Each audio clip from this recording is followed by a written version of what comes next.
Hi, this is Jill and I'm here for Make It Mondays. Today I'm going to teach you an easy way to make a coffee filter butterfly. All you're going to need is some washable markers. You're going to need a spray bottle just with some water in it. And of course, the coffee filter. So the first thing you're going to do is lay your coffee filter flat and take your markers. And you're going to go on the outside edge of your butterfly because that's where it's mostly going to show up. All right, I got a little bit of blue there. I'm going to do a little bit of purple. There we go, a little bit of purple. All right, here we go, some pink. All right, and you can use whatever colors you like. It's just watercolor markers do work the best. All right, here's some green. I think that might finish it off. There we go. And then what you're going to do next is you're going to lightly spray your coffee filter.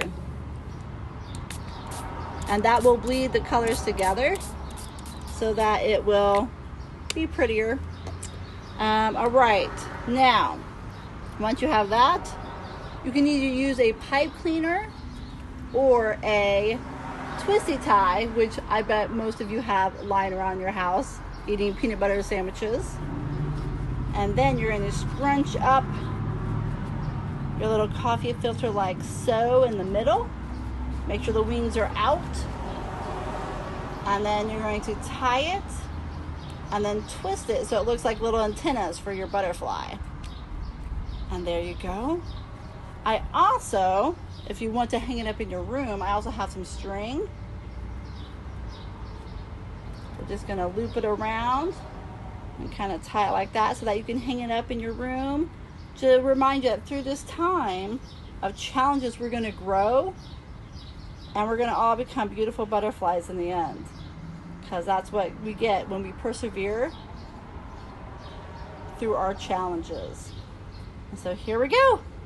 That is one easy craft you can do with your child with things just lying around your house. I hope you're having a great day. Enjoy your day with your butterflies, and until then, be safe and be well. Until next time, bye-bye.